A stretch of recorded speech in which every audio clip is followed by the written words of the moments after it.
Hey, let's talk about calories. Weight loss is just calories in, calories out, right? No, that is wrong. I'm going to teach you what I call the 4 calorie fallacies and what you can do instead. So, first of all, I don't blame anyone for thinking that calories are a useful metric for weight loss. Calories are the biggest thing we see on nutrition labels, and so it draws our attention and makes us think that it's important.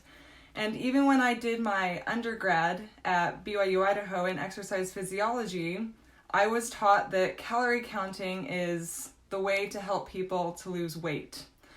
But nutritional science is always changing and improving, and I'm going to teach you why the calorie mentality is outdated. So first, what are the 4 calorie fallacies? So I'm going to tell you what they all are. Then I'm going to tell you why these don't work and what actually does work. So the 4 calorie fallacies are: 1, trading exercise for junk food; 2, using diet sodas or just 0-calorie drinks in order to lose weight; 3, not getting enough nutrition and avoiding dietary fats; and 4, not eating enough in general. So, you may know people who have had success with calorie counting.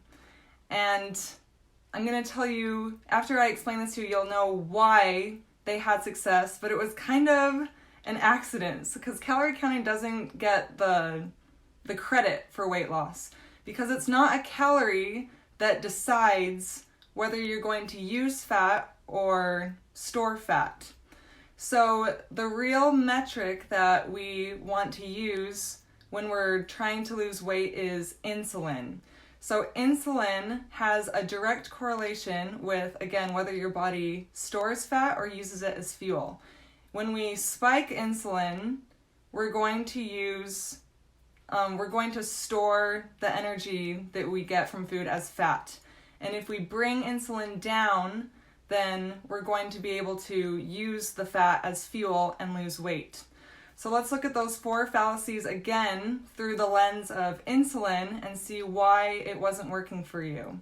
So the first one, again, trading exercise for junk food. I know that you've all done this before. I've done it before, where you eat something, you eat a little too much that you weren't planning on eating, so you think, I'm going to go work that off at the gym. Or you get home from the gym and you're like, I burned like a quadrillion calories, so I deserve to eat such and such junk foods.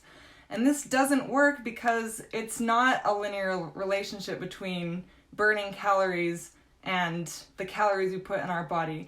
Insulin doesn't care if you went to the gym or not. That cookie or whatever it is that you're going to eat is still going to spike insulin regardless of whether you exercised or not. So those people who have gotten lucky and lost weight by exercising, my guess is that they're also simultaneously changing the way that they're eating, and that is the true reason why they're losing weight, is because they're eating foods that are keeping their insulin at a healthier level, but they're giving exercise the credit. So don't fall in for that first fallacy. So the second one was diet sodas.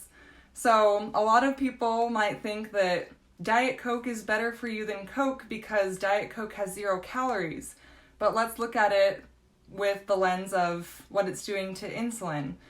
Diet Coke it doesn't have sugar, so it doesn't have calories, but it has something called aspartame, which, you guessed it, is going to raise your insulin. So it doesn't matter that it has 0 calories. If it affects insulin dramatically, then it's not going to help you to lose weight. So number 3, avoiding dietary fats and not eating enough healthy food in general. So there is this big craze back in, especially, it started, I believe, in the 1950s, where we were told that eating dietary fat would make us fat.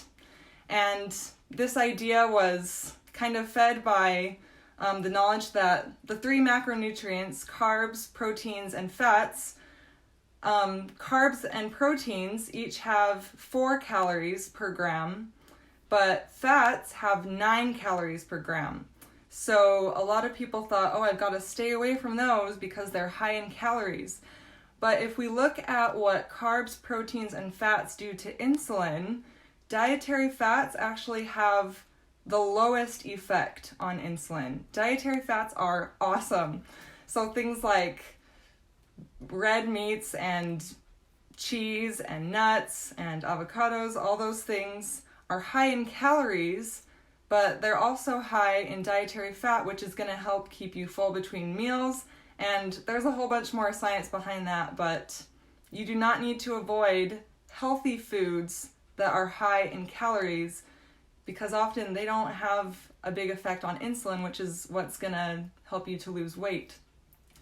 And then the last one, not eating enough food. I see so many people going through this cycle where they don't eat enough food, so their body's metabolism is lowered, your body cranks up your appetite, and then you end up binging, then you feel guilty, you think that you don't have enough self-control, and that you're never going to lose weight. When in all reality, your body was just looking out for you. It wants to keep you alive. Your body doesn't want you to waste away and die.